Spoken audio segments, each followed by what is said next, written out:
راديو إيرنا.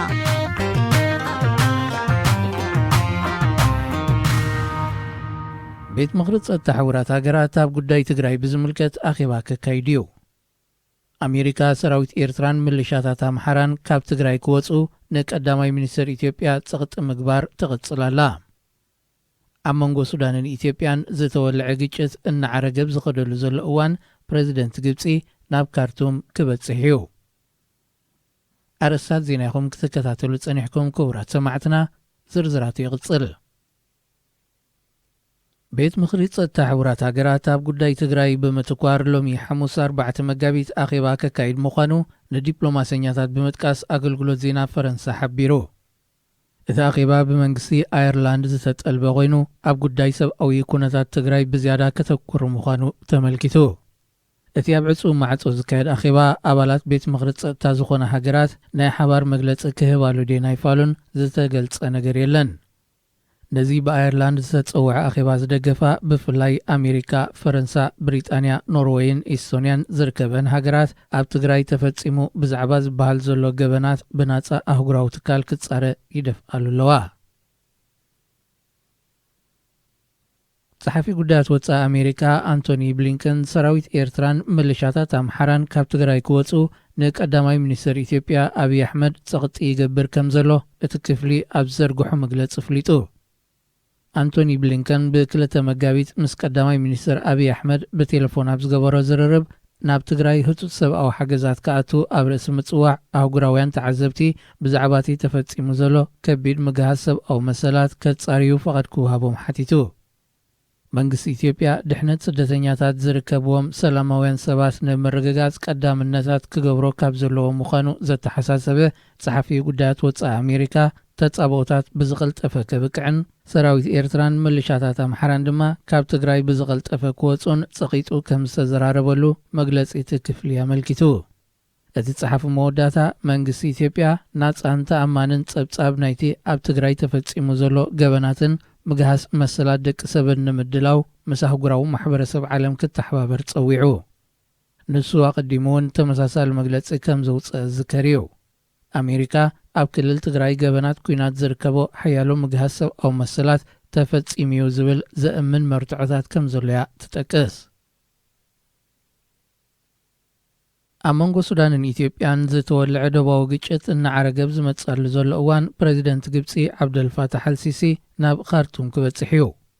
እቲ ፕሬዚደንት ኣብ ዝቐረባ መዓልታት ናብ ሱዳን ወግዓዊ ናይ ስራሕ ምብጻሕ ከካይድ ምዃኑ ዝግለጽ ዘሎ ብሰሉስ 2 መጋቢት ብሚኒስትር ጉዳያት ወጻኢ ሚርያም ሳድቅ አልማህዲ ዝምራሕ ላዕለዋይ ልኡኽ መንግስቲ ሱዳን ኣብ ካይሮ ምብጻሕ ድሕሪ ምፍጻማ እዩ።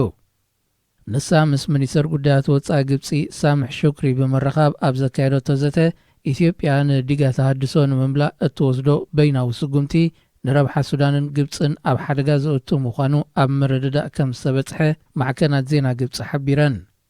ኣብ ጉዳይ ናይልን ኢትዮጵያ ተሃንጾ ዘላ ዲጋ ተሃድሶን ብዝምልከት ክልቲአን ሃገራት ብሓባር እናተራዳድኣ ክሰርሓ ኣብ ስምምዕ በጺሐን። ክልቲአን ሃገራት ኣብ ጉዳይቲ ኢትዮጵያ ትወስዶ ዘላ በይናዊ ስጉምቲ መምላእ ዲጋ ተሃድሶ ብዝምልከት ሓበራዊ መርገጺ ክሕዛ ምዃነን ድማ ይግለጽ ኣሎ። ሚኒስትር ሚርያም ናብ ካይሮ ምብጻሕ ትፍጽም ዘላ ብጠቕላላ ሓለቓ ስታፍ ሰራዊት ዝምራሕ ላዕለዋይ ወተሃደራዊ ልኡኽ ግብፂ ናብ ካርቱም ኣብ ዝኣተወሉ ዕለት እዩ። ጠቕላላ ሓለቓ ስታፍ ሰራዊት ጀነራል መሐመድ ፋሪድ ዝመርሖ ላዕለዋይ ወተሃደራዊ ልኡኽ ግብፂ ኣብ ናይ ካርቱም ዕደቱ ምስ ሱዳናዊ መዘኑ ጀነራል መሐመድ ዑትማን አልሑሴን ብምርኻብ ኣብ መንጎ ክልቲአን ሃገራት ዝህሉ ዝተፈላለየ ወተሃደራውን ጸጥታውን ስምምዓት ከቲሙ። ንሃገራዊ ድሕነት ሱዳንን ግብፅን ኣብ ሓደጋ ዘእቱ ዝኾነ ተጻብኦ ክልቲአን ሃገራት ብሓባር ክምክትኦም ምዃነን ጀነራል ፋሪድ ድሕሪ እቲ ስምምዕ ገሊጹ። ጀነራል አልሑሴን ብወገኑ ክልቲአን ሃገራት ኣብ ወተሃደራዊ መዳይ ተመክሮ ክለዋወጣ ምዃነን ብምጥቃስ ግብፂ ኣብ ዝፈታነ እዋን ኣብ ጎኒ ሱዳን ደው ምባላ ኣመስጊኑ። ዜና ኣብዚ ይፍጸም። እዚ راديو إيرنا ድምፂ ራድዮ ኤረና እዩ። ምጽንጻን ዜጋታት ንድሕነት ሃገር ዶ ንድሕነት መልእኽቲ። እዚ راديو إيرنا ድምፂ ራድዮ ኤረና እዩ። ኣብዚ ዝሓለፈ 10 ዓመታት መራሕቲ ሃገራት ኣፍሪቃ ኣብ ልዕሊ ህዝቦም ዝገብርዎ ናይ ኢንተርነት ቁፅፅር ብተዓጻጻፊ ወሲኹ።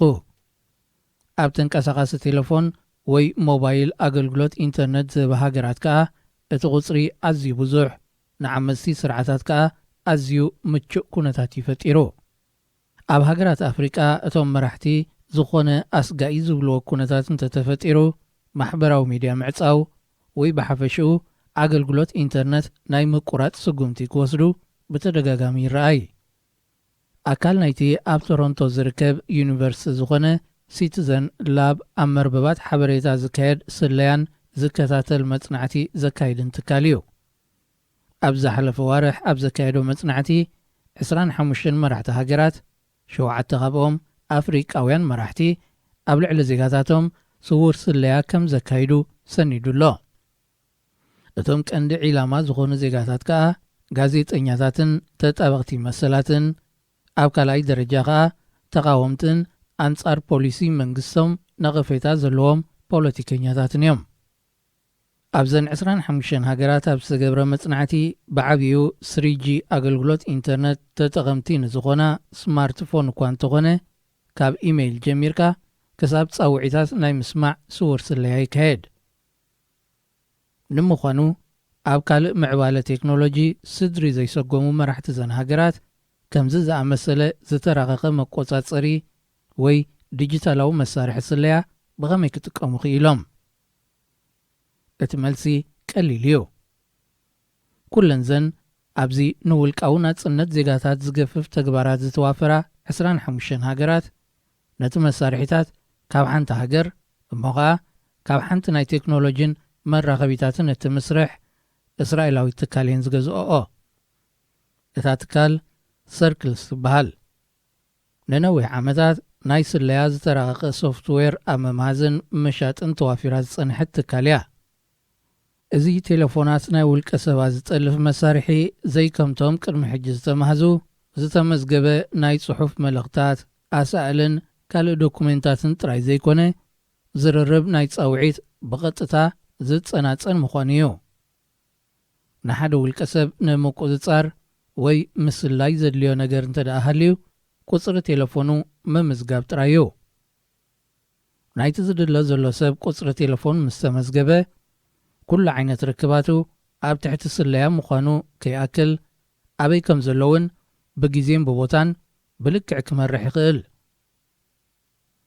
ሎሚ ዓለምና ብኣገልግሎት ኢንተርነት ካብ 4G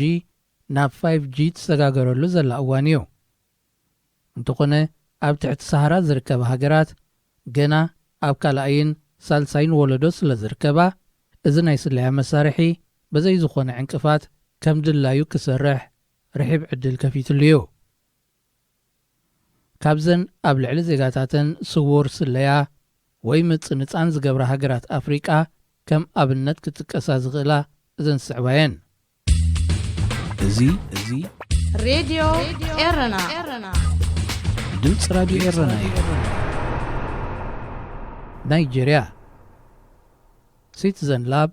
ኣብ ናይጀርያ በዚ እስራኤላዊ ትካል ዝተሰርሐ 2 ናይ ስለያ መርበብ ረኺቡ። እቲ ቀዳማይን ዝዓበየ ቁፅሪ ሒዙ ዝርከብን ብማእከል ስለያን ምክልኻልን ናይጀርያ ዝውነን ክኸውን እንከሎ እቲ ካልኣይ ከኣ ኣብ ስልጣን ብዝርከብ ፖለቲካዊ ውድብ ዝውነን እዩ። ናይጀርያውያን ብመንግስቲ ንዝግበረሎም ምጽንጻን ኣጋይሽ ኣይኮኑን። እቲ ሃገር ጋዜጠኛታትን ንመንግስቲ ዝነቕፉ ተጣበቕቲ መሰላትን ብምእሳር ኣብ ዓይኒ ኣህጉራውያን ተጣበቕቲ መሰላት ካብ እትኣቱ ነዊሕ ጌራያ። ከምኒ ፌሚ ኣድየየ፣ ኦምየሌ ሶወሬ፣ ኣቡበከር ኢድሪስ ዳድያታ፣ ስቴቨን ከፋስ ዝኣመሰሉ ብተደጋጋሚ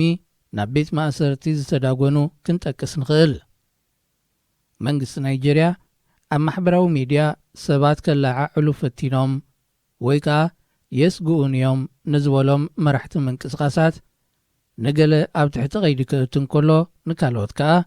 ናይ ባንኪ ሕሳቦም ብምድስካል ፓስፖርት ብምህጋርን ካልእ ጸቕጥታት ብምፍጣርን ሃገር ገዲፎም ከም ዝስደዱ ይገብር። ዚምባብዌ ኣብ ዚምባብዌ 3 መርበባት ስለያ ተዘርጊሖም ይርከቡ። እቲ ናይ መጀመርያ ኣብ 2013 ስርሑ ክጅምር እንከሎ ሲዒቡ ኣብ ወርሒ መጋቢት ናይ 2018 ከዓ ካልኣይ መርበብ ዲጂታል ስለያ ተዘርጊሑ። ዚምባብዌ ካብ ስርዓት ሙጋቤ ካብ እትገላገል ብዙሕ ለውጥታት ዝተረኣይዋ እኳ እንተኾነ መሰረታዊ መሰል ደቂ ሰብ ኣብ ምኽባር ግና ገና ነዊሕ ጉዕዞ ከም ዝጽበያ ፖለቲከኛታት ሃገር ይሰማምዑ። ኣብ ዝሓለፈ ዓመት ሆፕዌል ቺኦኖ ዝተባህለ ጋዜጠኛን ጃኮቭ ጋሪቡም ዝተባህለ ኣባል ተቃዋሚ ውድብን ኣብ ድሮ ሰላማዊ ሰልፊ እዮም ኣብ ትሕቲ ቂዳኣት እዮም። ግዳያት እዚ ናይ መጸናጸኒ መሳርሒ ኮይኖም ከዓ ተመዝጊቦም። ኤኳቶሪያል ጊኒ ሰርክል ቴክኖሎጂ ኣብ ኢኳቶሪያል ጊኒ ካብ 2013 ናትሒዝዩ ክሰርሕ ጸኒሑ። ፕሬዚደንት ቴዎዶር ኦቢያንግ ን40 ዓመታት ስልጣን ካብ ዝሓዘሉ ቀንዲ መሳርሒ ከም ናይ ኤርትራ ብዝመሳሰል ተቃወምቲ ውድባት ከም ዘይህልው ምግባር፣ ማእሰርቲ፣ ስቓይ፣ መግረፍቲ፣ ተጣበቕቲ መሰላትን ናጻ ጋዜጠኛታትን ዘይምፍቃድ ዝኣመሰለ ብምጥቃም ክኸውን እንከሎ ኣብዚ እቲ ዝዓበየ ተራ ዝጻወት ወደብትን መራሕትን ኣብ መቐራም ተቃውሞ ገና ከይተበገሰ እንከሎ መብርዓን እዚ እስራኤላዊ ናይ ስለያ መሳርሒ ከም ዝኸውን ንምግማቱ ዘጸግም ኣይኮነን። ሞሮኮ እዚ ሃገር ተጠቃሚት ሰርክልስ ካብ እትኸውን 3 ዓመታት ያቁፂራ ዘላ። እቲ መጸናጸኒ ወይ ስለያዊ መሳርሒ ብሚኒስትሪ ውሽጣዊ ጉዳያት እዩ ዝመሓደር። ምምሕዳር ራባት ከም ዝበዝሑ ስርዓታት ኣፍሪቃ ታሪኽ ምርጋጽ ሰብኣዊ መሰላት ዝመዝገበ ስርዓት እዩ።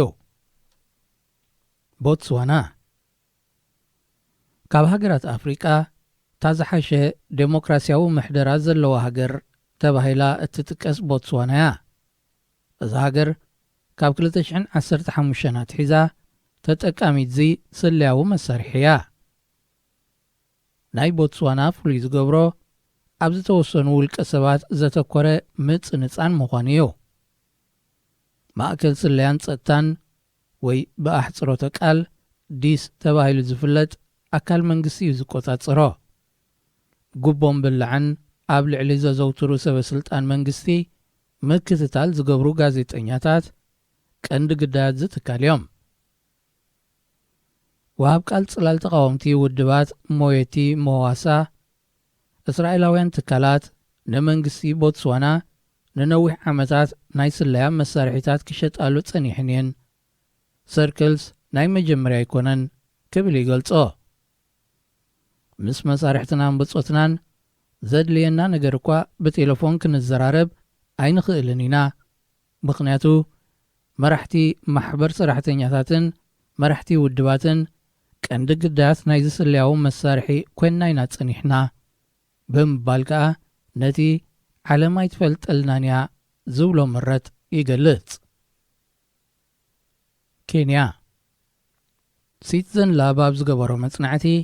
ኣብ ኬንያ እውን እቲ መጸናጸኒ መሳርሒ ንጡፍ ኣገልግሎት ክህብ ምጽንሑ ገሊጹ። እንተኾነ ንተጣበቕቲ መሰላት ኬንያ እዚ ዜና ሓድሽ ኣይኮነን። መንግስቲ ኬንያ ኣብ ልዕሊ ዜጋታቱ ክጸናጸን መጽንሑ በተደጋጋሚ ዘቕርብዎ ጥርዓን ምዃኑ እዮም ዝገልጹ። ናጽነት ሓሳብካ ምግላጽ ኣብ ኬንያ ኣብ ትሕቲ ጽጹይ ምቁጽጻር መንግስቲ ካብ ዝኣቱ ነዊሕ ከም ዝገበረኻ የመልክቱ። ኣብ ፖለቲካ ኬንያ ትንታነታት ክትጽሕፍ ዝጸንሐ ሱሃይል ዑመር ስርዓት ኡሁሩ ኬንያታ ኣብ ልዕሊ ስርዓተ ሕጊ ኩናት ካብ ዝእወጅ ንድሓር ከም ቀንዲ መሳርሒ ዝጥቀመሉ ኣብ ልዕሊ ዜጋታቱ ብምጽንጻን ተቃውሞ ቅድሚ ምብጋሱ መብርዓን ምዃኑ ይገልጽ። ዛምቢያ መንግስቲ ዛምቢያ ሓደ ካብቶም ቀንዲ ዓማዊል ናይ እስራኤላዊ ትካል እዩ። ስርዓት ዛምቢያ ብፍላይ ኣብ ልዕሊ ነቐፍቱ ደቂቕ ምክትታል ከም ዝገብር ዝፍለጥ እዩ። ኣብ 2019 ከም ኣብነት ናይ ተቃወምቲ ውድባት ዜናታት ኣብ ኢንተርነት ዘርጊሕኩም ብምባል ንሓያሎም መንስያት ኣብ ትሕቲ ቀይዲ የእትዩ። እቶም መንስያት መንነቶም ሓቢኦም እዮም ዝጽሕፉ ነይሮም። እንተኾነ እዚ ናይ ሰርክል ቴክኖሎጂ ኣበይ ቦታ ከም ዘለኻውን ብልክዕ ስለ ዝሕብር እቶም መንስያት ብቐሊሉ ኣብ ትሕቲ ቁፅፅር መንግስቲ ክኣትዉ ክኢሎም። እምበኣር ኣብዚ ከም ቀንዲ ሕቶ ዝመጻና መንግስቲ እስራኤል ሓላፍነት ክስከም ይግባእ ዶ ዝብል ይኸውን። ብሓላፍነት ዝሕተቱ ብቐንዱ እቶም ኣብ ልዕሊ ዜጋታቶም ስልያን ምጽንጻንን ብምግባር መሰረታዊ ሰብኣዊ መሰል ዝገሱ መልእኽቲ ስርዓታት እዮም። እንተኾነ ገለ ተሓለቕቲ መሰላት እተን ትካላት ካብ ሃገሩ ወጻኢ መሸጣ ከካይዳ ፍቓድ ዋኒን ዝህብ እቲ መንግስቲ ስለ ዝኾነ ብዝተወሰነ ደረጃ ሓላፍነት ክስከም ኣለዎ ባህልቲ እዮም። ሚኒስተር ጉዳያት ወጻኢ እስራኤል እውን በዚ ጉዳይ ተሓቲቱ ክምልስ እንከሎ እቲ ሓላፍነት ናይ መን ምዃኑ ኩላትና ንፈልጥ ኢና ካብ ምባል ሓሊፉ ቀጥታዊ ምላሽ ካብ ምሃብ ተቆጢቡ እዩ። ኣብ ወርሒ ጥሪ ናይ 2020 ኣምነስቲ ኢንተርናሽናል ናብ ሚኒስትሪ ምክልኻል እስራኤል ሕጋዊ ጥርዓን ኣቕሪቡ እዩ። ድሕሪ 7 ዋርሕ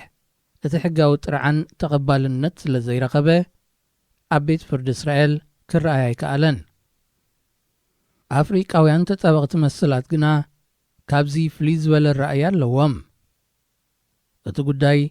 ናይ ረብሓን ብሕታውያን ናይ ንግዲ ትካላትን ኣይኮነን። እስራኤል ኣብ ሃገራት ኣፍሪቃ ዘለዋ ጽልዋ ከተዕቢ ብኸቢድ ካብ እትሰርሓሉ ዘላ ዲፕሎማስያዊ ዘመተ እዩ። እዚ ኸኣ ዝበዝሑ መራሕቲ ሃገራት ኣፍሪቃ ኣብ ኣህጉራዊ ጉዳያት ዝካየድ ኣኼባታት ንምንቅስቓስ ፍልስጢማውያን ደገፎም ምስ ምርኣዮም ዝተኣሳሰር እዩ። ኣፍሪቃውያን መራሕቲ ንፍልስጤም ነጺጎም ናይ ደገፍ ድምፆም ንእስራኤል መታን ክህቡ ውልቀ መልእኽቲ ይኹኑ ዴሞክራስያውያን ብዘየገድስ ደገፍ ክትገብረሎም ምስ ምድላይ ዝተኣሳሰር እዩ ይብሉ። እዚ ሬድዮ ኤረና ድምፂ ራድዮ ኤረና እዩ። እዘን ዝተጠቕሳ ሃገራት ኣፍሪቃ ካብ ሓደ እስራኤላዊ ትካል ዝሸመትኦ ናይ ስለያን መጸናጸንን መሳርሒ ኣብ ተመሳሳሊ መዓላ ስለ ዘውዕሎ እየን ተገሊጸን ዘለዋ። ካልእ ናይ መጸናጸኒ ወይ ካብ ካልኦት ሃገራትን ትካላትን ዝተሸመተ ኣብ እከይ መዓላ ዝውዕል ቴክኖሎጂካዊ መሳርሒታት ማእለያ የብሉን። ርሑቕ ከይከድና እኳ ኣብ ጎረቤት ሃገር ኢትዮጵያ ዝተኻየደ ከም ኣብነት ክጥቀስ ይከኣል። ብምዕፋን ፕረስን ሓሳብካ ብናጻ ምግላጽን ጉኑን ስም ዘለዎ መንግስቲ ኤርትራ ኸደኣ ስለምንታይ ኣብዚ ዘይተጠቕሰ? ምኽንያቱ መሳርሒታት ስለያ ሰርክል ንኽትጥቀም መጀመርያ ናይ ካልኣይን ሳልሳይን ወለዶ ወይ 3G ናይ ኢንተርኔት ኣገልግሎት ኣብ ቴሌፎን ክህሉ ኣለዎ። ብሓጺሩ ኢንተርኔት ኣብ ዘይብሉ ሃገር መዕፈኒ ኢንተርኔት ንምንታይ የድሊ ምባል ይቕልል። ብተወሳኺ ኣገልግሎት ቴሌፎን ኤርትራ በቲ መንግስቲ እዩ ዝውነን። ናይ ዝኾነ ዜጋ መስመር ንምጥላፍ ከዓ ፍቓድ ቤት ፍርዲ ዝሓተሉ ወይ ዝተረቐቐ ቴክኖሎጂ ዘድልየሉ ይኮነን። ሬድዮ ኤረና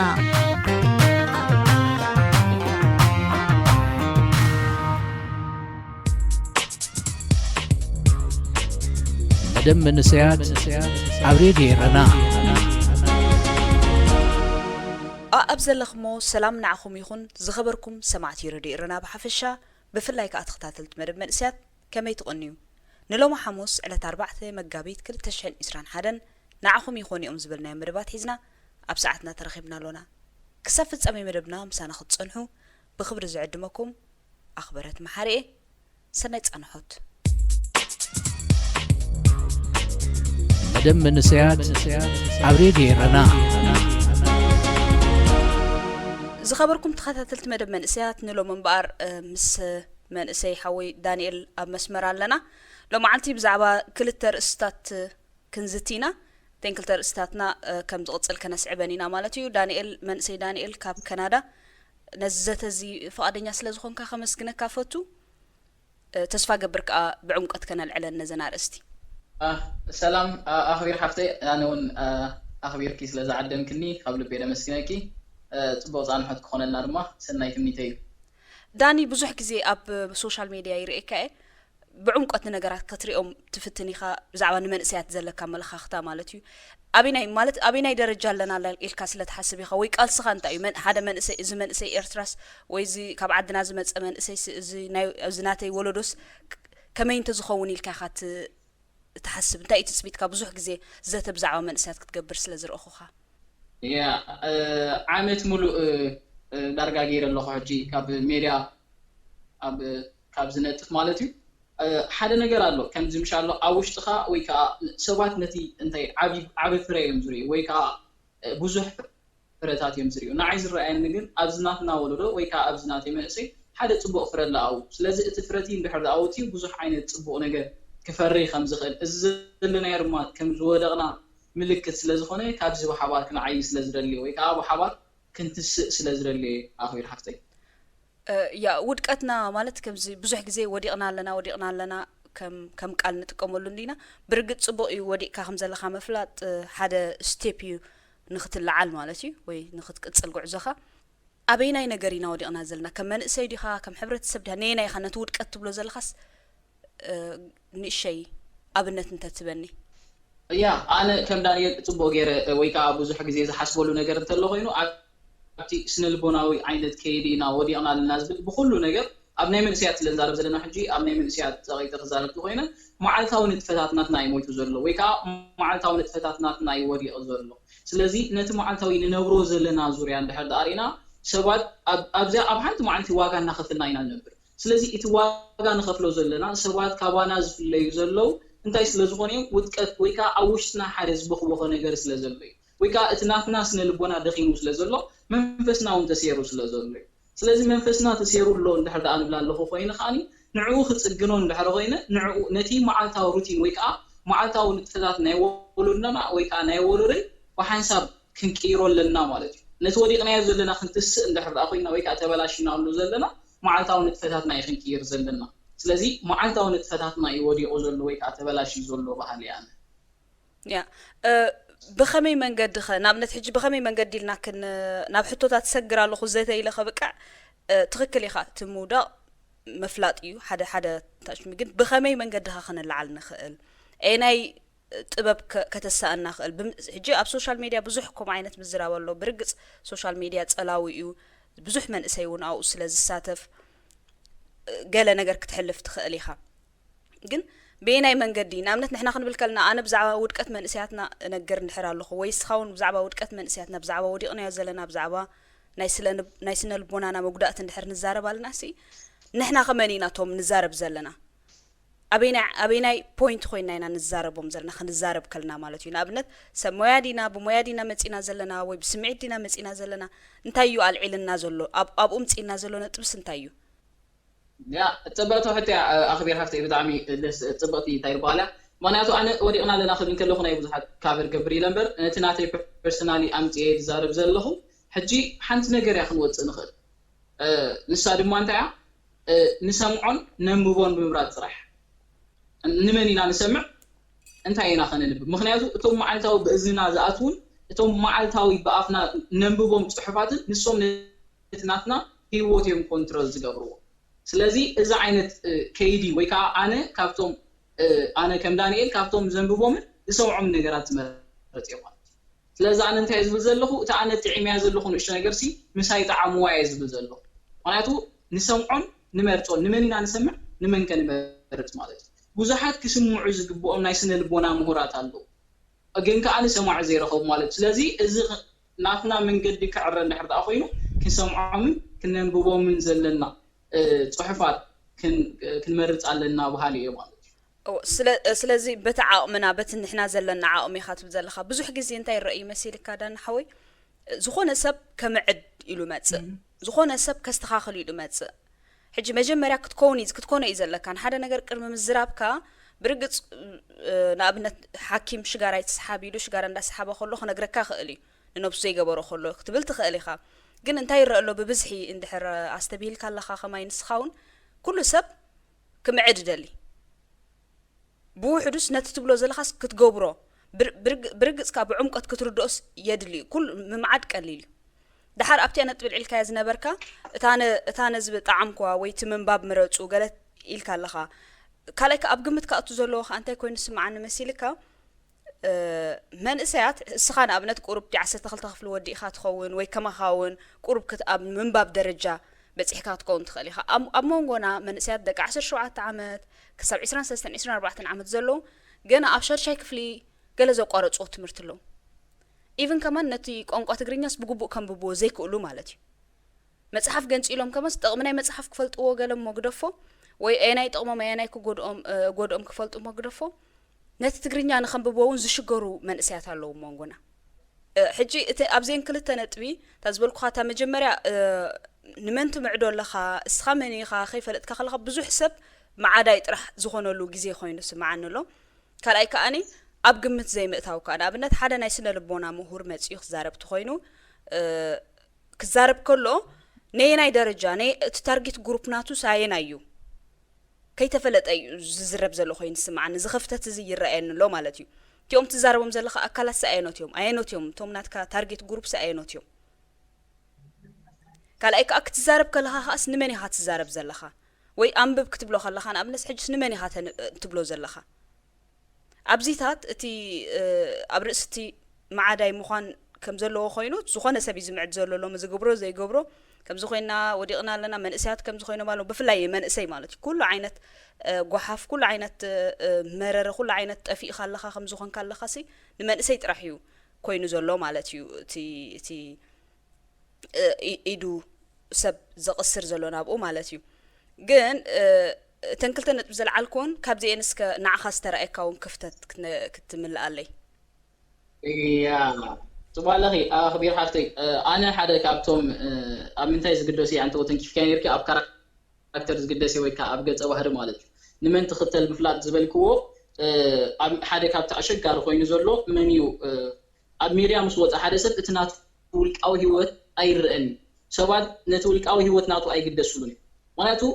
ካራክተር ክሕሎ እንድሕር ኮይኑ መን እቲ ናይ ብሓቂ ማዓዲ መን ኣብ ጽቡቕ መንገዲ ዘሎ ክፍለጥ ኮይኑ እቲ ሰብ ናቱ ውልቃዊ ህይወት ክጽናዕ ኣለዎ ማለት እዩ ኣብ ሚድያ ወፂኡ ክሕተት እንከሎ ሰባት ክሳብ ኣብ ሚድያ ወፂኦም ሓሳቦም ዘይገለጹ ውልቃዊ ህይወቶም ኣይምልከተናን እንድሕር ዳ ሰባት ኣብ ሚድያ ወፂኦም ሓሳቦም ክገልጹ ጀሚሮም ግን ኩሉ ሰብ ኣብ ሚድያ ወፂኡ ሓሳቡ ዝገልጽ ኢንፍሉዌንስ ንምግባር ወይ ከዓ ጽልዋ ንምሕዳር ሰባት ከኣኒ ንዕመና ከምዚ ቦታ ውፅኡ ንምባል ስለዚ እዚ ድማ እንታይ ደልዩ ንግራም ዝወጽእ ዘሎ እምነት እዩ ዝደሊ ዘሎ ኣነ ድማ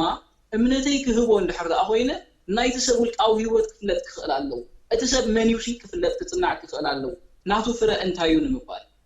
ስለዚ ካብዚ እቲ ኣብ ሚድያ ዘሎ ሕቶታት ወላ ንባዕሉ ናይቶም ሰባት ኣዝዩ ካራክተር ጎሊሑ ንኽርአ ሰባት ንመን ክስዕቡ ከም ዘለዎ ንምፍላጥ ብርቱዕ ሕቶታት የድሊ ማለት እዩ ከም ዘለዎ ኮይኑ ምክንያቱ እምነትካ ንትሸጠሉ ሰብ ወይ ከዓ እምነትካ ንትህቦ ሰብ እቲ ናቱ ውልቃዊ ህይወት ክጽናዕ ክኽእል ኣለዎ ምክንያቱ ሎሚ ንዕኡ ሂብካዮ እንድሕር ዳታ እምነት ተሲራ ጽባሕ ንኻልእ ክትህቦ ይትኽእልን ኢኻ ኣብ ዙርያና ድማ ብዙሕ ከምኡ ዘጋጥም ኣሎ ስለዚ እንታይ እዩ እምነት ካብ ካራክተር ዝውለድ ንምባል ማለት እዩ እቲ ሓደ ሮቢ ዝበሃል ኣሎ ኣብ ፌስቡክ ዝፀሓፋ ተሳቀኒ ነገር ኣላ ኣኽቢር ሓፍተይ እንታይ ኩሉ ሰብሲ ማዓድ ከምዚ ለባም ኮይኑ ወይ ከዓ ማዓድ ኮይኑ ዝማዓድ ተሳኢኑ ገለ ደኣ ኩልኩም ለባማት ኩኑ ዝብል መርገም በፂሕና ከይኮን እምበር ኢሉ ሕጂ ፈለማ ኣይተረድእትን እንታይ ክብል ደልዩ ገለ ኢለ ድሓር ግን ተመሊሶም ሰንብልኮ ከምዛ ዝበልክያ ኮይና ፀኒሓ ማለት እዩ ብትክክል ኩሉ ሰብ ማዓድ ኮይኑ ወይ ከዓ ማዓድቲ ኮይና ክንከውን ንኽእል ኢና ኣብዚ ግን ኩሉ ሰብ ማዓድ እንተዝኸውን ነይሩ ከኣኒ እቲ ዝምዕድ ዘሎ እንታይ ዝበሃል ምኾነ ለውጢ ምተራእየ ነይሩ ማለት እዩ ለውጢ ክረኣይ ዘይዝኸኣለ ዘሎ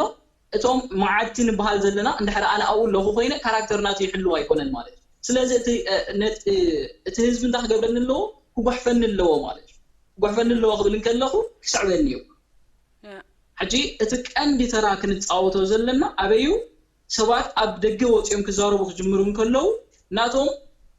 أمنتنا قدم مهارنا ويكأناتهم تختل تقدم مخانا نسوم من مخانو كنا لليوم تي أميريا حتى تزولوري ويكأتساتف زولو أزيو عبتراك تصاتالو كلاي نمني خا تينات كا مسج توليو أنا ناتي تارجت زولو كود 10 شهور تكسب 30 عام زولو يناتي تارجت أنا ولا كم دانيال بحساب نعبة زولو أخبير نبينا خذ عبي تخلير نبينا خذ روحه وتاخذ تحت خلير أنا مثلا أنت زي عبي كنا عارف سخميت واحد فلازم تايو ناتي أباهلا نعمة بحساب النعبي مخنياتو بحساب النحردا لنا خوينا بزح تبقى نجار كنجبرينا نبين يجن ولا حنت نجار تجبراي كريم as a team جن بزح نجار كنعين خلينا كابزبليو سلز تارجت ناتي كابود 10 شو مونت كساب 30 زولوي لمن كم زي لك عطوا استرفل انتلو من اللي قدمته ابتن مزاتي رأسنا قدم مخدنا ندينا تنكف نبلو زلنا حفشاو مالتي كما اتويلنا تجمرنا صبو تتنتنو لخا جن ابتن مزاتي رأسنا خطكور مالتي قدمي من وحنا مجمرياسي تخنكونو زلنا انت كم سب حجي معداين كيما تصخلو انا من اسيه اندحرب لالخو ወይ መንእሰይ ኣለኹ ኢሉ ዝሓስብተሉስ ክኾኖ ዘለዎ ነገር እንታይ መስለካ ወይ ስኻ ከም መንእሰይ ነፍስኻሲ እቲ ክኾኖ ዝግበአን ኮይነ የለኹ ኢልካ ትሓስብ ዶ ከምኡ ዓይነት ስምዒት ኣለካ ዶ ንገዛእ ርእስኻ መጀመርያ ثانك يو خبير حفتي حجنا بتاع كنزاربلن صنحنا አረስት መሪስክን ኣብዚያ ክልተ ነገር ኣላ በታናቴ ክጅምረኝ ከም ኮነ ዘለና ስንታዩ ከም ሰቢ ክንጸኒ ኣለማ ሰቢና ክንከውን ዘለና ዝሪኦም ነገራት ክነግረኪ ብዙሕ ግዜ ካብ ኣነ ኣብ ዝጣዓምኩም ነገራት ብዙሕ ግዜ ሰብ ከይኮንኩ ካቶሊካዊ ኸይነ ሰብ ከይኮንኩ ኤርትራዊ ኸይነ ሕጂ ቅድሚ ኤርትራዊ ምዃነ ቅድሚ ካቶሊካዊ ምዃነ ብሃይማኖት ግን ኣነ ዳንኤል ሰብ ክኸውን ኣለኒ ሕጂ ሰብ ክኸውን እንድሕር ኮይነ ከዓ ክሪኦም ዝግባአኒ ነገራት ኣለዉ ንኣብነት ኣጋጢሙ ክኸውን ይኽእል ኣነ ስነ መጽሓፍ ቅዱስ ብዙሕ ግዜ ካቶሊካዊ ኸይነ ይንብቦ ነይረ قدمي كاثوليك جن سبي تفتير قدمي هايمانوت مفتارو سبي تفتير نير تكون عد كخون تدبو ولا نت مصحف قدوس كاثوليك او غينا كان بوزي كون سب كوين كان بوزي تبقى نير يا حجي ابز بس حزقاطمني كونታት معي ازيኦም يوم ማለት دحار ግን كحسب جميره معرو عالم نكندا بطعم يزمسكنو او وشتي انت عينت زرق خم زلو نغيروم حارነት እንታይ ምዃኑ ወላ ብቻሎ ታ ዓይነት ፍረኽ ፈርኸን ዝኽእል ስለዚህ እቲ ፈለማ ክኾኖ ዝግባአኒ ሰብ ምዃን ይዝፈል ሰብ ምዃን ማለት ከኣኒ እንታይ ማለት እዩ ንሓደ ነገር ከም ዘለዎ ምቕባል ሰባትሲ ከም ዘለዎ ምቕባል ማለት ምጭቆኦም ምስ ሓመዶም ምስ ኩሉ ነገር ምቕባል ማለት ስለዚህ እቲ ቀዳምነት ክንኮነ ዝግባአና ሰቢ ማለት እዩ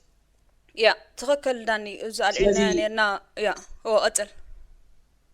لا ስለዚህ ሰብ ክንከውን ኣለና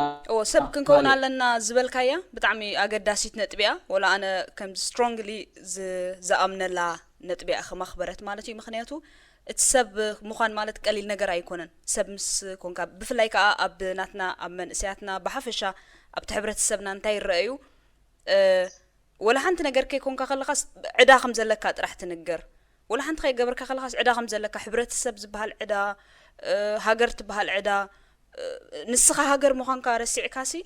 በቃ ንስኻ ንባዕልኻ ሕብረተሰብ ምዃንካ ረሲዕካስ በቃ ንዑ ንኽትከውን ጥራሕ ተጽዕኖ ግበረልካ ማለት እዩ which means ናብ ካልእ ህልውስና ተኣቱ ማለት እዩ መጀመርያ ኣብቲ ሰብ ከይኮንካ ከለኻስ ከምቲ ዝበልካስ ብዛዕባ ሃገር ወይ ብዛዕባ ሕብረተሰብ እስኻስ ኣካል ናይቲ ሕብረተሰብ ወይ ባዕልኻ እውን ሃገር ምዃንካ ከይፈለጥካሲ ተኣሽሙ ትገብር ሓንቲ ኣብነት ኣላ ኩሉ ግዜ ትገርመኒ ኣብዛ ዓዲ እቱ ምስ በልኩ ሓንቲ ሶማላዊት ረኺበ ጽቡቕ ኣብዛ ዓዲ ዝተዳላደለት ሓዳር ናብራ ዝገበረት ገለ ኣብዚ ፖለቲካ ናይ ዛ ዓዲ ትነጥፍ ኩሉ ግዜ ይርስዓኒ ማለት እዩ ሕጂ ኣነ ሽዑት መጀመርያ ከምዚ በቃ ነቲ ዓድና ዘሎ ዓማፅ እሊ ተብሎ እዩ ዝመስለካ ከምዚ በቃ ሰላማዊ ሰልፊ ኸይድካ ገለ ብዙሕ ነገራት ትልውጥ እዩ ዝመስለካ ድሓር እንታይ ኢላትኒ ንሶማልስ እንታይ ትገብርላ ሶማል ከምዚ ዓይነት ፀገም ኣለዋ ከምዚ ዓይነት ፀገም ኣለኩም ገለ ሕጂ እንታይ ትገብርላ ንሶማሊ ክትገብሪዮ ነገር ስንታይ ኣሎ ገለ ኢልያ ወላ ሓንቲ ኢላትኒ በእስኻ ሰልፊ ሽኺ በቃ ምሻልኩም ኢልያ ገለ ኣቢለ ማለት እዩ ከምዚ ነብሰ ፍትወት እዚ ከመይ ጌርካ ከምኡ ትገብሪ ገለ ኢልያ ማለት እዩ ኖ ኣነ ባዕለይ ሶማል እንደ ገለ ኢላትኒ ኣነ ባዕለይ ሃገር እንደ ገለ ኢላት ስለዚ ንነብሰይ እንተ ኮይነ ጥራሕ ገለስ ነቲ ሃገር ኮይነ ኣለኹ ስለዚህ ጸኒሑ ዝተረዳእኒ ማለት እዩ ከም ዓባይ ኣብነት ከም ኩሉ ከም ጽቡቕቲ ኣብነት እየ ዝጥቀመላ ወላ ንገዛእ ነብሰይ እውን ዝነገረላ ንስኻስ ሃገር ኢኻ ባዕልኻ ንነብስኻ ምዕባይ ንነብስኻ ምልዋጥ ንነብስኻ ምምዕባልሲ ነቲ ሃገር ትብሎ ነቲ ሕብረተሰብ ትብሎ ምልዋጥ እዩ ስለዚ ጽቡቕቲ ነጥቢ ኢኻ ኣምፂኻልና ታሰብ ምዃን ትብል ማለት እዩ መደብ መንስያት ኣብ ሬድዮ ኤረና ሰብ ከኣኒ ሰብ ምዃን ማለት ከዓ መዓልታዊ ህይወቱ ማለት እዩ ሶኒ ካብ ሶኒ ንግሆ ታ መዓልት እንድሕር ተጀሚራስ ካብ ሶኒ ንግሆ እንታይ ይኸውን ኣሎ ንኣብነት ኣብ ሆላንድ ኣነ ብሆላንድ እየ ዝነብር እንታይ ኢሎም ሓቱኻ ከመይ ለኻ ገለ ኣይብሉኻኒ መጀመርያ ክላለየካ ከሎ ብፍላይ ሰብ እንታይ ትሰርሕ እንታይ ተማሂርካ ገለ ኣይብለካኒ መዓልትኻ ከመይ ይመስል እዩ ዝብለካ ንዓኻ ንክላለየካ ከሎስ መዓልትኻ ከመይ ይመስል ኢሉ እዩ ዝሓተካ ሓደ ሰብ ኣብታ መዓልትኻ ንስኻ ኣለኻ ሶኒ ከም ዝገብር ሶሉስ ከም ዝገብር ኢልካ ኣብተን መዓልታት ከም ዝነገርካዮ ወይ ካብ ንጎ ጀሚርካ ነቲ ሓንቲ መዓልት ምስ ገለጽካሉ እስኻ ኣብኡ ኣለኻ ብዛዕባ ከምልላይ የድልዮኒ ንመዓልትኻ እንድሕር ተላልይዋ ሕጂ ኣብ ዳንኤል እንድሕር ተመሊሰ መዓልትኻ ከመይ ይመስል ዳንኤል ነቲ ምዃን ዝበሃል ነቲ ኣብቲ መዓልትኻ ትሰባሉ ኣብቲ መዓልቲ ትሰባሉ ኢልና ኣለና መዓልቱ ናይ ዳንኤል ናይ እስከ ንዳንኤል ንርከቦም መዓልቱ تنكي وخير حفتي صبغت حتى أنا نابتا زا حتى كلام داسي أفتح سب مخن حد نجر نيرو أب معراب وعد مش متأهو مش دانيال كن الله مش جمرنا كم ولا تقولي لا كنت نبرنا قل مش دانيال كلا جمركو عن توني جرك نيري كان داس قبل بيرم سبنهم قري بكي أبزي محبراوي أبزي تاي محبراوي أنت يبغى ماس ميديا مرة خبيث تدوي كان محبراوي مرة خبيث تملو أو زقلت نجر هذا أنت إيش كذب حد جنيا قالت هلو أزمان سيزي أيتك منيو أزمان سيزي ربحي يقولون أزمان سيزي كل زولو وصحت نيجاتيف علو أزوم عينة حسابات زيو تقبل يوم نيرة دانيال سيخومي هاي للنفس يناجيرين سومي خا إذا سبزول لك زولوس نفسي خازن بالحكتوبتي ده حار مش من باب جزء حق زي مسك مخاط قن حدا حطوا العيلة أنت يزبل سكمتي حدا معلتين نقوله نقدر تغير تقسيمتي نسخان المخان كان لحد أزي فريقة السخان تي عينت أنت خد قبل رابز مدري خمسة لخان تد أزي فريقة أنت عينت واقع لك أنت عينت سجل لك أنت عينت ياوال لك أوش خان تزي فريقة أزي أنت سبات زبل خاصة جديد كخت كبوري خاتم يا شعو هندبت قلنا قري تغير ما هذا أنا أتسبات زبلونيكم أنا إذن نفسي زنقرات راح يزبل دم زمت ما سلزنا أتسبات بزعبة ويزبلو بزعبة زبلو كم داني كل نتيجة أنا أكبرن معناته أنا أتنسوم زبلون زيكم أنا نفسي زنقرات دم تطرح معناته أنا من مخاني طرح يخمل لسبلو أنا أنت عينت أجا أويك أنت عينت ياوال لنا عالم ويك أنا نفسي شعور نفسي كوينا نعلم تحقق كجلجل النسخة مالتي زبل حطهم اللي يسلزي أيريو مالتي I hope أبزناتي عرم زلوا إذا بيزع عينة حمام زساقيو إثناتنا نينوسهم نسوم نفسهم زنقر وامر السبات زبلون أبهي وطن صدوان خيمت عند حري زلوا متأجازي فريقهم جن السبات زبلون كقبول يوم مالتي تغكل وانا نفسها مخان مالتي لو ما عندي فتاتين نحن لأنتي ቅድምና ኣብኣ መኻድና እቲ ኣጠቓልላ ኣቢለ ዋና ነብስኻ ምዃን ማለት ካንዲ ኣብ መንጎ ሓንቲ ሓሳብ መፅያትኒ ማለት ይኹን ልዕላ ዘለና ኮይና ተሰሚዓትኒ ዋና ነብስኻ ምዃን ድሌታትካ መፍላጥ ገለ እዚ ንባዕሉ ኸማን ቀሊል ብድሆ ይኮነን ንሕና ምርጫ ከይተምሃርና ኢና ዓቢና ብሕብረተሰብ ክንሓስብ ከለና ወላ ክንሪኦ ከላስ ዝተገዛእልና ክዳን ኢና ንኽደን ተሰሪሑ ፀናሓና መግቢና ንበልዕ ካብቲ መባእታዊ ነገራት ክትጅምሮ ከለኻ እዚኣቶም ከዓ ንምርጫታትካ እዮም ዘማዕብሉ ማለት እዩ ተሓቲትናስ ኣይንፈልጥን እንታይ ሕሸካ ገለስ ኣይንፈልጥን ሕጂ እንታይ ሕጊ ዝኸውን ከምዚ እንታይ ሕጊ ዝኸውን ንብዙሕ ሰብ ብድሆ ኮይንዎ ዘሎሲ ወላ ወዲ 25 ዓመት ኮንካ ከለኻስ እንታይ ክትከውን ኢኻ ትደሊ ገለ ምስ ተባሃልካ ኸማን እጠፍኣካ እዩ እንታይ ክትከውን ትደሊ ከም ዘለኻ ወዲ 25 ዓመት ሲ እቲ ኖርማል ዓለም ወይ ኣብቲ ኖርማል ወዲ ሰብ ክነብሮ ዝግብኦ already ፈሊጥካዮ ክትኮነ ዝግብኣካስ ወዲእካዮ ተማሂርካስ ወዲእካዮ ኸማን እዩ ክኸውን ዝግብኦ ግን 25-30 ዓመት ጌርካ ከለኻስ እንታይ ክትምሃር ትደሊ ከም ዘለኻ እንታይ ኢኻ ተድምዓሉ ስኻውን ኣይንፈልጦን ኢና ብዙሕ ሓጓፋት ይረአዩ ስለዚ እንታይ ሕጊ ዝኸውን ነዚኦም ነገራት ነቶም ምርጫኻ ንምፍላጥ ስለዚ ፅቡቅ ኢኻ ጠቂስካ ፀኒሕካ ዋና ነብስኻ ንኽትከውን ከዓ ምርጫታትካ ክትፈልጥ ኣለካ እዩ ምርጫታትካ ንኽትፈልጥ ከዓ ምርጫ ትፈልጥ ሰብ ክትከውን ኣለካ ንገዛእ ርስኻ ነብስኻ ትፈልጥ ክትከውን ሰብ ኣለካ እዩ እንታይ ሕግዙ ኾኑ ወይ እናዓኸስ እንታይ ሓጊዝካ እትዘድለካ ዳንኤል ዝደልዮ ንኽትፈልጥ ያ እታ ቀዳሚት ሕቶ እታ ከምዚ ዝበልከ ኮይኑ ዋና ነብስኻ ምዃን ማለት ወይ ከዓ ዓርክ በዓልኻ ኸ እታ ዝበለፀት ነገር ንዓይ ኣነ እታ መዓልታዊ ንጥፈታት እያ እቲ መዓልታዊ ንጥፈታትካ ነቲ ናትካ ጉዕዞ ዴተርማይን ይገልፅዎ እዮም ሕጂ መዓልታዊ ንጥፈታት ንስኻ እንታይ ኢኻ ትገብር ዘለኻ ኣብ ዙርያኻ ዘለዉ ሰባት ከበዓል መን እዩ ንኣብነት ኣብዚ ከመስገንኮ ክሓልፍ ዘይደሊ ሰብ ኣሎ ኮምፕሊትሊ ካናዳ ምስ መፃኹ ድሕሪ ቁሩብ ኣዋርሕ ዝረኸብኮ ፊሊሞን ዝበሃል ፊሊሞን ዘርኣይ ዝበሃል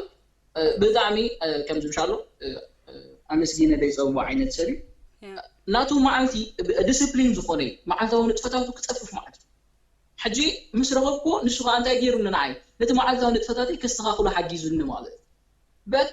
ኩሉ ግዜ ዝገብሮ ነገር እንተሎ መዓልታዊ ንጥፈታተይ ገይረ ናብኣ ክምለሰክየ ንግሆ ፊሊሞን 5 ፈረቓን እዩ ዝትስእ ኣነ ግን ካብ 5 ፈረቓን ኩሉ ግዜ ዘይኮነስ ካብ 6 ኩሉ ግዜ ንባብ እዩ ዝጅምር ማለት except ብዘይካ ቀዳም ሰንበትን ኮማ ኣይትስእ ግን ኣብ መዓልቲ ናይ ግድ ናይ 45 ዳ መጽሓፍ ናይ ምንባብ 15 ደቂቃ ናይ መጽሓፍ ቅዱስ ናይ ምንባብ ልምዲ ኣለኒ መዓልታዊ ሂወተይ ካብኡ ንላዕሊ ከንብብ ክእለ ግን እቲ ናይ መዓልታዊ ግድን ክንበብ ዘለዎ ሰዓት እዚ ብድሕሩ እቲ ዛዕባ ዩኒቨርሲቲ ዘሎ ዩቲዩብ ኣብ ዩቲዩብ ካኒ ብዙሕ ነገር ክንመሃረሎም ንኽእል ኣለዉ ናይ ብዙሓት ፍሉጣት ሰባት ቪድዮ ካኒ ይሰምዕ ማለት እዩ ስራሕ ከምቲ ስራሕ መዋዕልካ ገለብ ዘለዎ ኮይኑ ማለት ካልእ እንታይ ክብል ደለ ይመስለኪ ኣብዛ ኣንተ ወዘምፃኺያ ዋና ነብስኻ ንኽትከውን ቀንዲ ክንገብሮ ዝግባአና ነጥብ እንተሎ ግን እቲ መዓልታዊ ናብራና ምስትኽኻል ጥራሕ እዩ ግን ሓደ ነገር ኣሎ ንሕና ከምቲ ዝበልክዮ ማኒፕሌት ኮይንና ኢና ፀኒሕና ከምዚ ሰባት እቶም ኣብ ቅድሚት ኮይኖም ናይ ባሓቂ ይኮኑን ክነብሩና ፀኒሖም ናይ ባሓቂ ጉዕዞ ይኮኑን ዝነብሩና ሓሶት እዩ ምክንያቱ ናትና ኣነሲ ክሳብታ ዳንኤል ምስ ዳንኤል ዝዕልል ወይ ከዓ ንዳንኤል እቲ ሰባት ዝብልዎ ዘይኮነስ ንሱ ንነብሱ ዝነገራ ምዃኑ ዝፈልጥ መዓልቲ ናተይ ሕልሚ ነይረዮ ይፈልጥኒ ናይ ሰባት ሕልሚ እየ ዝነብር ነይረ ኣብ ካሪክለም ናይ ዓድና ዘሎ ነቲ ኣብቲ ናይ ዓድና ዘሎ ስርዓት ዘገልግል ካሪክለም ንዕኡ ብዝጥዕሞ ምክንያቱ እቲ ሊደርሽፕ ዝበሃል ንባዕሉ ንፉልያት ወይ ከዓ ንኤሊት ንፉልያት ዝተሰርሐ እምበር ንዓና ኮይኑ ኣይስምዓና ሕጂ እንታይ እዚ ዓይነት ኣብ ርእስና ስለ ዘሎ ክንቀይሮም ዝግባአና ነገራት ኣለዉ ኢልና ኣነ ንስኹም ዲስካስ ንገብረሎም ዘለና እዚ እቲ ዝመፃና ንጎደናን እቲ ዝፀንሓና ፍልስፍና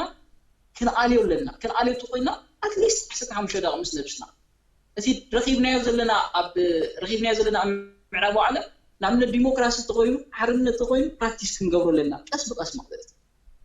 ሕጂ እዚ ቀስ ብቀስ ሕጂ ኣነ ንስኽን ንሰባት ኣነሲ ዘለኒ ነገርስ እዝን ኣለኒ ሞ ሰርቪ ክገብር ጀሚረ ኣለኹ ኢለ ከም ሞቲቬሽናል ስፒከር ክኸውን ናተይ ድላዩ ወላ ዝኽዶ ዘለኹ ጉዕዞ ንሕሉ ማለት ሕጂ ንሰባት እንታይ ክኾን እየ ዝደልዮም ከምቶም ካልእ ኣይኮነን ብዙሓት ከምዝኹን ክብሎም ክእሉ እዮም ኣነ ግን እታ ናቶም ጊፍቲ ከለልዩ ጥራሕ እየ ዝደሊ ዋንስ ንሶም ሰብ ኮይኖም ናቶም ጊፍቲ ምስ ፈለጡ ንዓለም ባዕሎም ካብ ሰርቪ ክገብርዋ እዮም ንዓለም እቲ ዘለዎም ፀጋ እንታይ ክገብርዋ እዮም ክዝርጉሑላ እዮም ሽዑ ከዓ እንታይ ዝበሃሎም ክረጋገፅ ማለት ህላውነቶም ዝረጋገፅ እንድሕሪ ደኣ እቲ ናትካ ጊፍት ዘይከይፈለጥካ ሰብ ከይኮንካ እንድሕሪ ፀኒሕካ ግን ኣሸጋሪ ይኸውን ማለት ስለዚ ናተይ ንኩሉ መንእሰይ ዝብሎ ናትካ ህያብ ንምልላይ እሱ ብሉፅ ምዃኑ ኣብዛ ምድሪ እዚኣ ድማ ብዕላማ ከም ዝመፅእ ብዙሕ ንሱ ክገብሮ ከም ዘለዎ ግን ንማንም ኢሉ ይኮነን ዝገብሮ ንባዕሉ ያ አንተ በእንተ አልዕልካ ነርካ ዳን መስልካ ከምዚ እቲ እንግዴታ ኣብቲ መዓልትኻ ክትነግረን ከለኻ ማለት እዩ መዓልትኻ ናይ ዳንኤል መዓልቲልና ክንክትነግር ሰምዓካ ከለኹ እንተልከኒ ግዴታ ኢልካ ንፀኒሕካ ግዴታ ክገብረን ዘለኒ ኢልካ ንፀኒሕካ ኣብ ግዴታ ከዓ ኩሉ ግዜ ምስልቻው ኣሎ ሕጂ ቀሊል ነገር ኣይኮነን ንገዛእ ነብስኻ ዲሲፕሊን ጌርካ ክትገብሮ ነቲ ነገር እውን ከም ዝመስለኒ መስሓል ግዴታ ክገብሮለን ዝበልካዮ ነገርሲ ኩሉ ግዜ ትገብሮ ዲኻ ነቲ ትገብሮ ዘለኻ ክትፍቅሮ ኣለካ ወይ ነቲ ልምድኻስ ክትፍቅሮ ኣለካ ወይ እቲ ልምድኻስ ክትዕብዮ ኣለካ እዩ ስለዚ ንዓኻ እንታይ ይሕግዘካ ዳነ ነቲኦም ልምድታትካስ ከየገደድካ ነብስኻ እንዳተሓጎስካ ንክትገብሮም የቕሬታ ኣኽዲር ሓፍተይ ግዴታ ዝበልኩ እንታይ ዝበሃል ከምዚ ተገዲደ ዝገብሮ ማለት ኣይኮንኩን እንታይ ንምባል መዓልታዊ ንጥፈታት ናቶ እዮም ከምዚ ኣብ ሂወት ዊኒን ሃቢት ዝበሃሉ ሎም ከምዚ ናይ ዓወት ልምድታት ዝበሃሉ ኣነ ኣብ ሂወተይ ሓደ ካብቲ ፅቡቕ ልምድታተይ ኢለ ዝግምግሞ ንሱ እዩ ሕጂ ከንብብ ከለኹ دسيلو النمبر تجديد يكون قلت معناته نتفتاتيو زنبب جن ويقع معناته خنبب زقددن نو هو تسي خنبب زقددن جن حدا ريزن አለው ሽልማንታይ ሰብ ክኸውናለን ሰብ ኮይነኻ ምስ ማንንም አይኮንኩን ዝዋዳደ ነብሰይ ብሉጽ ናይ ምግባር ናቲ ሓላፍነት ማለት ያ ስለዚህ እቶም ልምድታት ግን ንወላ ሓደ ተገዲድካ ዘይኮነ ንዓኻ ናብነት ናተይ ንባብ ክኸውን ይኽእል ናይ ካልኦት ከኣካል ኣሎ ግን እንታይ እቶም ልምድታት ናብ ዓወት ዝወስድኻ ክኾኑ ኣለዎ ምክንያቱ ልምድታትና ብምቕያር ህይወትና ስለ ዝቕየር ማለት እዩ ያ ናይ ቀታሊ ልምድ እንዳሃለወካ ለዋህ ክትከውን ስለዚህ ትኽክል ያ ትኽክል እዚ ኣብታ ምርጫ መሊሰኽ መለስ መስለኒ ብዙሕ ክብሎ ዘለን እኳ የለን ኢልካ ያለኻ ጠቂስካ ያለኻ ግን እቲ ምርጫ ወስ መባእታ ነገሪ ምርጫ እንታ ክትገብር ትደለኻ ኢቭን ንሓንቲ መዓልቲ ከማንሲ ሎማዓንት እንታይ ክገብር ዝደሊ ኢልካ ንኽትውስን ከማን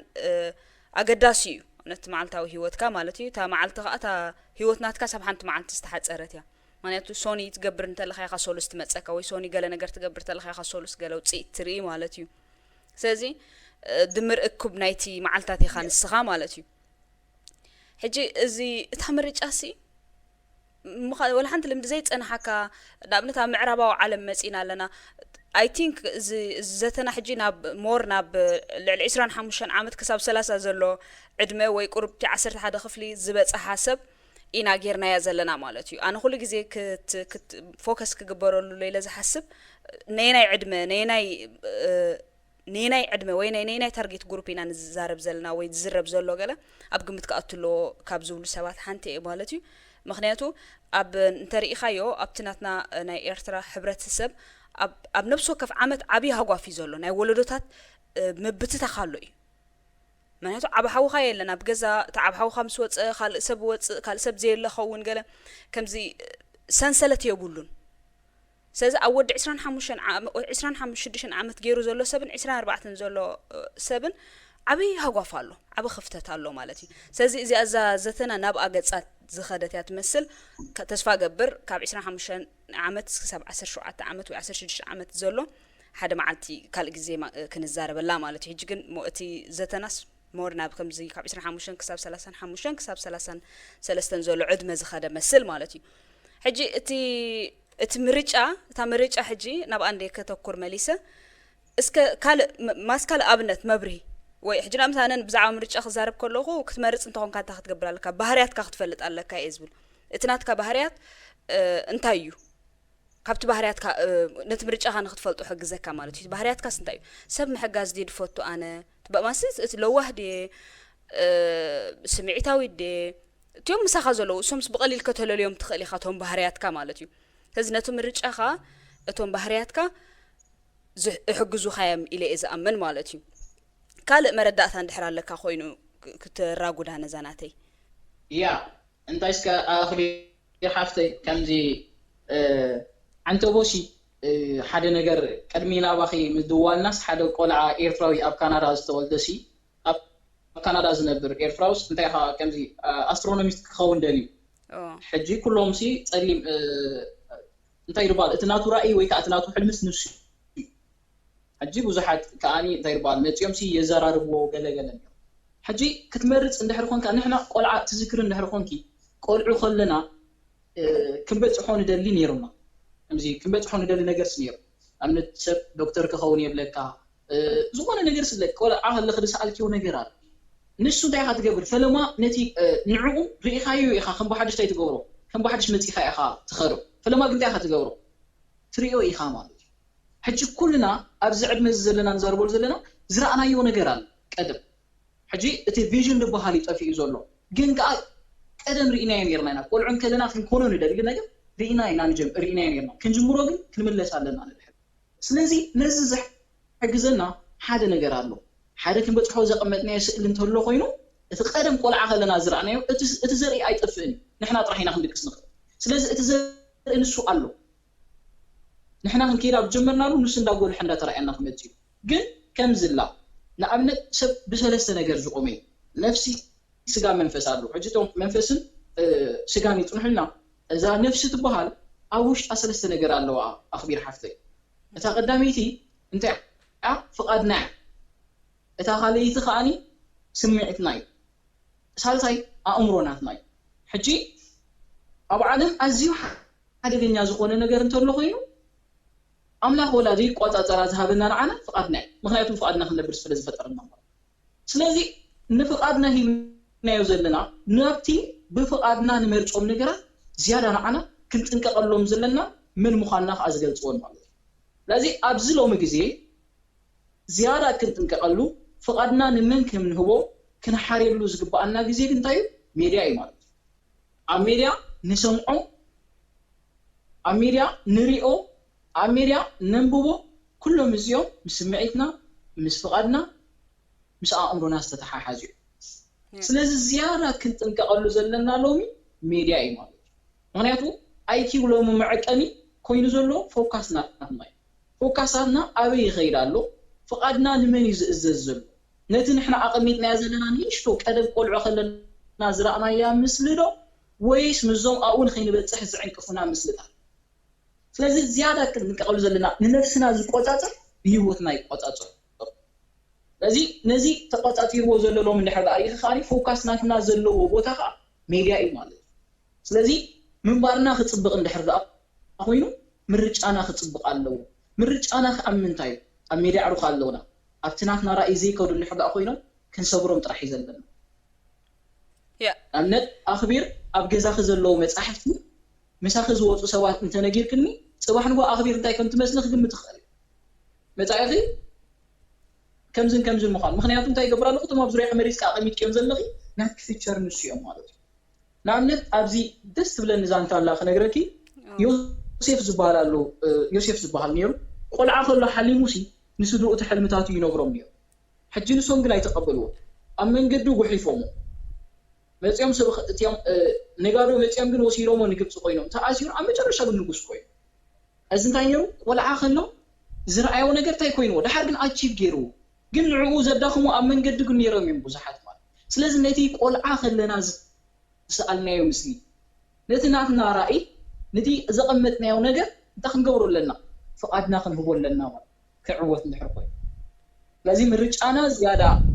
أقدس يوم هيوتنا من بارنا خطبت خوين غاني من رج أنا خطبت الله من بار مدام من سياد عبريدي رنا يغني لي داني صبو ما أسفح بيلكا قليس كيالخا بفلايت ناي صلوا مزانو مالتيو صلوا نايت معلتا وهيوتكا صلوا ناي مزانو خاخا مالتيو أمود أتا تخليت نتبنا خنا علينا تسفى قبر أبزح تنكفنا يا تنحناينا ببزحو من سخات تنكفات تنحي غاتا خليت مزاتي تارستنا كمان ساعات أبجزاء رأسنا زلنا أم الخاختا كم يخون قبا تنعنا زملكت رح مالتيو تي عقم لني عقمي باللين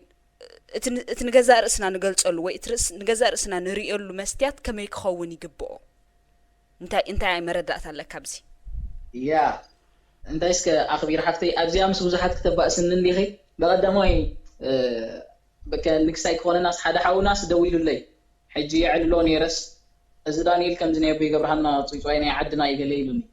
حساب على الكاز لخا قليلوني حجي بس وزحت كتب سنن اخي دا حنقل انت اسك ابزي ميريا زريو زبز حيك بولني دبز حط راح يقول لا 99% ايكبولني أنا حنت معلت تقول ندانيل كابتا حد معلت زي نجر خزانتا قديمة ندانيل كم تمرح ريا يفلتني ندانيل أمسيات ندات أمتكو مراحي خاندا بقول كيز نقرو مراحي خاندا بقولكو معلت إز نقرو أنت هاي المبالي أبجزء نفسنا زلنا أملا خطأ زفتهم إنساسات الله عم بسان نسرني حجنا يمسر صراحنا نيم بس أخنا متسن كلنا عم بسان نفسه نقص إنساسات جيريز قطرة سلازي أبرخاتات أبجانجل نبيني إذا قاعد مالك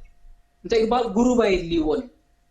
أنا أتونسون نقص إنساتات زخون عينة إنساسات إن كلهم مسحت راح يزرع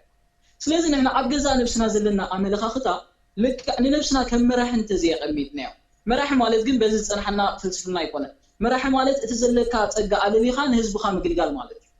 كندي سوات أب تحت خلوا زي كونس نسخة كندي سوات تقلقل بزع عينتي مراح يخيل زنقرون نفسي يزبل سلازي أبجزاء سنازل لنا أملاها خطان تيكون عنه ልክ ንሕና ከም ብሉጻት ክንክደና ኣለና ከም ብሉጻት ክንንቀሳቀስ ኣለና ከም ብሉጻት ክንሓስብ ክንክእል ኣለና ስለዚ እዞም ኣብ ጥቃና ኣብ ዙርያና ዘለዉ ኣነ ኣይተመሃርኩን ዝመጻ ኩሉ ጎደና ቁናዕ ኣይኮነን እዚኦም ኩሎም ምምኽኒታት ዝቕመጡ ካንስል ክኾኑ ኣለዉ ምኽንያቱ ካብ ምምኽኒታትና ካብቲ ምምኽኒታ ኣብ ዘለና ክንነብር ዝገብረና ንላዕሊ እቲ ስለምንታይ ዝብል ሕቶ ስለምንታይ ኣነ ኣብ ኤውሮጳ ኣለኹ ስለምንታይ ኣነ ንጉሆ ተሲኤ ይጓዓዝ ስለምንታይ 24 ሰዓት ተዋሂብኒ ኣሎ ስለምንታይ ኣብ ዙርያ ብዙሓት ሰባት ይሃልጡ ኣለዉ ስለምንታይ ኣነ ዝብል ሕቶ ክምለስ ክኽእል ኣለዎ ስለዚ ካብቶም ምምኽኒታና ስለምንታይ ናትና እንድሕር ዓብዩ ብሉጻት ክንከውን ዝዕንቅፈና ዝኽእል ነገር የለን ፈለማ ክስተኻኸል ዘለዎ ግን ኣብ ገዛእ ርእስና ዘለና ኣመለኻኽታ እዩ ንነፍስና በይናይ ዓይኒና ነጥምታ ወላ ሓደ ሰብ ብጌጋ ኣብዚ ምድሪ ዝመጽእ የለን ምኽንያቱ ንሱ ዝኾነ ሰብ ኣብዛ ምድሪ እዚኣ ክመጽእ ከሎ ሓደ ፀገም ንኽፈትሕ ኢሉ ይመጽእ ሕጂ ኣኽቢር ኣለኺ ኣነ ኣለኹ ነናትና ክንፈትሖ ዝግባኣና ፀገማት ኣሎ ኣብ ዓለም ብዙሓት ሰባት ኣብነት ዓይን ክንምጽእ ንኽእል ኢና መራሕቲ ኮይኖም ኣይኮኑን ተወሊዶም ንኣብነት ማንዴላ ክነምጽእ ንኽእል ኢና ጋንዲ ክነምጽእ ንኽእል ኢና ሉተር ኪንግ ክነምጽእ ንኽእል ኢና ኣብርሃም ሊንከን ክነምጽእ ንኽእል ኢና እዞም ሰባት እዚኦም ክውለዱ ከለዉ መራሕቲ ኮይኑ ይኮኑ ተወሊዶም እቲ ዝነበረ ኣብ ዙርያኦም ዝነበረ ኩነታት ግን መራሕቲ ክኾኑን ካራክተር ናቶም ክሕልውን ገዲድዎም ማለት ስለዚ ንሕና ከዓኒ ብሉጽ ንክንከውን ዝግድደና ወላ ሓደ ነገር የለን ግን እንታይ እቲ ዘለናዮ ሲትዌሽን ጥራሕ ንነብስና ብሉጻት ናይ ምግባር ትርፋን ክህልወና ኣለዎ ንብዙሓት ጅግና ክትገብሮ ጅግና ኩስቶ ጅግና እዩ ክንብል ንኽእል ኢና ግን እቲ ኩስቶ ጅግና እዩ ትብሎ ዘለካ ንስኻ ክትከውን ትኽእል ኢኻ ማንዴላ እኮ እዚ ኩሉ ነገር ክገብር እንከሎ ኣብ ደቡብ ኣፍሪካ ሓደ ካብቲ ዝነበረ እንታይ እዩ እቲ ሓደ ዓሌት ምስ ሓደ ዓሌት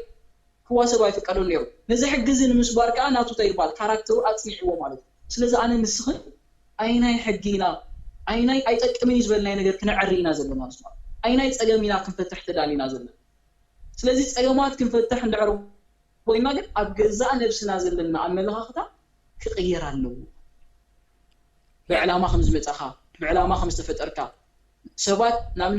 ዝበዝሐ ሰብ እንታይ ዝብለካ ኣይተመሃርኩን ኤግዛም ተሪፈ ነይረ ማትሪክ ተሪፈ ነይረ ወላ ሓደ ነቲ ናትካ ኣይኪው ክዕቅኖ ዝኽእል የለን ንስኻ ልዕሊ ናይ ኤግዛም ውፅኢት ኢኻ ኣነ ልዕሊ ናይ ኤግዛም ውፅኢት ኣነ ልዕሊ ኣብ ኤርትራ ዘሎ ካሪክለም ስለዚ እዚ ዓይነት ኣጠማምታ እንተለና ኮይኑ ኣብ ርእስና ዝያዳ ዕውት ንኸውን ሮናልዶ ከምዚ ኢሉ ነይሩ ኣብቲ ሓደ ግዜ ደስ ዝብለኒ ጥቕስላ ኣብ ሓደ ፋሚሊ ሲ ሓደ ነቲ ዝነበረ ናይ ድኽነት ሰንሰለት ዝሰብሮ ሲ ሓደ ውላድ ኣሎ ወይ ከዓ ሓደ ሰብ ኣሎ ኢሉ ነይሩ ስለዚ ኩሉ ሰብ ፀገማት ክፈት ኣብዚ ምድሪ ዘሎ እንታይ ክገብር ፀገማት ክፈት ፈለማ ግን እንታይ ንነብሱ ልዕሊ ፀገማት ክሪኢ ኣለዎ ቴንክ ዩ ኣኽቢር ሓፍቴ ነዚያት መስላን ወይ ሓያደኹ ናይ ኣይንዋሕካየን ፅቡቕ መርገሊፅካያ ዳኒ እዚ እተያ ካልእቲ ኣርእስትናታ መዛቲት ኣርእስትና ፅቡቕ ጌርካ ኢኻ ገሊፅካያ ዘለኻ ቴንክ ዩ ከመስግነካ ደሊ ብስም ኩሎም ተኸታተልቲ መደብ መንእስያት ቀጻሊ ክንራኸብ ኢና ብዙሕ ኣርእስታት ኣልዒልና ክንዝቲ ኢና ንሎመዓልቲ ግን ከይነውሓና መታን ኣብዚ ከኣኽለና ብስም ተኸታተልቲ መደብ መንእስያት ደጋጊመ ከመስግነካ ፈቱ ዳኒ ሰላም መዓልቲ ኣነ እውን ካብ ልቢ ከመስግነክ ይፈቱ ንዝኾነ ዝነበረ ጌጋ ወይ ገለጥ ኣለኻኒ የቕረይታ ሓትት ቴንክ ዩ